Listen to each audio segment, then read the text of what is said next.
باقی جہاں تک نیب میں ٹریننگ کا سوال ہے، نیب کے دروازے آپ سب کے لیے ہر وقت کھلے ہیں۔ میں ان دروازوں کی بات نہیں کر رہا جو آج کل کھولے ہوئے ہیں، لیکن وہ دروازے جس میں آپ عزت و آبرو سے تشریف لائیں گے، اور جو ہم سے ہو سکا جس طریقے سے ہم آپ کو بتا سکے ہم انشاءاللہ آپ کو بتائیں گے، آپ کو گائیڈ بھی کریں گے۔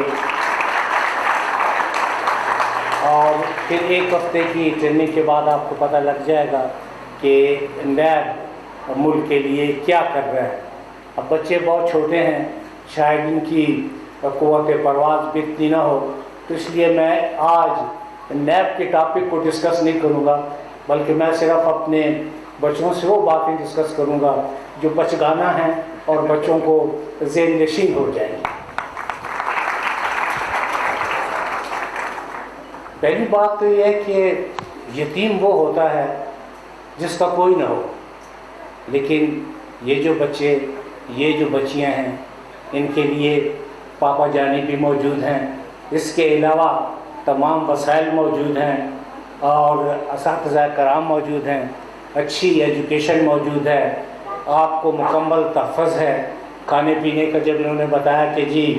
سیور کا ارینجمنٹ ہے، تو میرا خیال ہے کبھی کبھی میں بھی آ جایا کروں گا۔ یہ تو بڑا اچھا ارینجمنٹ ہے اور مجھے بہت خوشی ہوئی ہے۔ ایک بات جو میں کہنا چاہتا ہوں کہ میرے تصور میں بھی یہ نہیں تھا کہ سویٹ ہوم رفتہ رفتہ اتنی ترقی کر چکا ہے، اور یہ ٹھیک ہے کہ قطرہ قطرہ دریا بنتا ہے، لیکن اب یہ دریا نہیں رہا، یہ ایک بحر بے کراں ہے، اور میری دعا ہے کہ اللہ تعالیٰ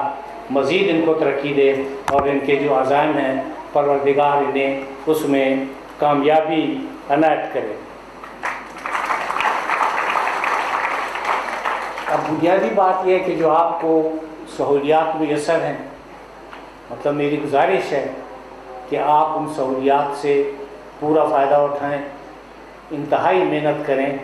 اور تاکہ لوگوں کو پتہ ہو کہ یہ سویٹ ہوم سے تعلق رکھتا ہے اور یہ پاکستان کی ترقی میں کتنا اہم کردار ان بچوں کا ہے جو سویٹ ہوم سے پڑھ کر آئے،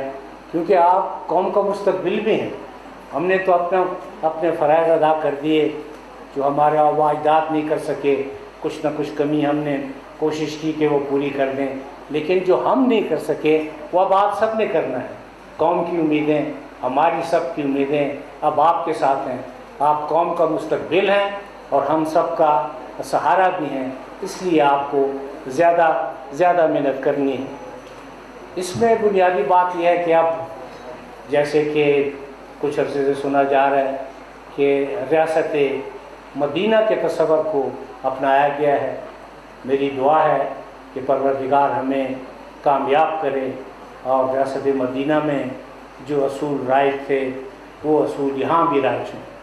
ہمیں تو کسی دوسری طرف دیکھنے کی ضرورت نہیں ہے کہ ہم مختلف کتابوں میں دیکھیں جی کہ لیڈران کرام کون تھے اور فلاں ملک میں کون سا لیڈر تھا، اس کی کیا زندگی تھی۔ ہمارے لیے تو سب سے بڑی مشعل راہ اور عظیم ترین نمونہ رسول کریم صلی اللہ علیہ وسلم کی ذات میں موجود ہے، اور یہ کوئی میرا ذاتی کہنا نہیں ہے، بلکہ اگر آپ سورۃ احزاب کو دیکھیں تو اس میں پروردگار نے خود فرمایا ہے کہ ہم نے رسول کریم کی شکل میں، ان کے ذات گرامی کی شکل میں ایک نمونہ آپ کے لیے پیش کر دیا۔ تو ہمیں چاہیے کہ ہم جس طریقے سے انہوں نے زندگی گزاری، وہ مجھے احساس ہے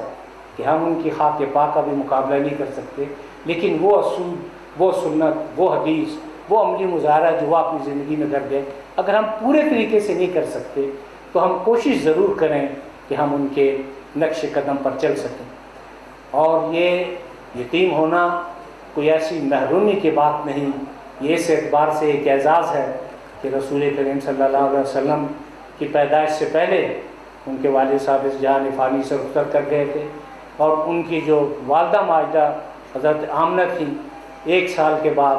وہ بھی رخصت ہو گئی تھی۔ یہ دور ان کے لیے تھوڑا مشکل دور تھا، انہوں نے اس دور میں صبح سے شام تک بکریاں بھی چرائیں تاکہ وہ اپنا پیٹ پال سکیں۔ اس کے علاوہ وہ اپنے چچا ابو طالب کے ساتھ کئی مرتبہ شام بھی گئے تجارتی سفر کے لیے۔ لیکن جو اہم ترین چیز تھی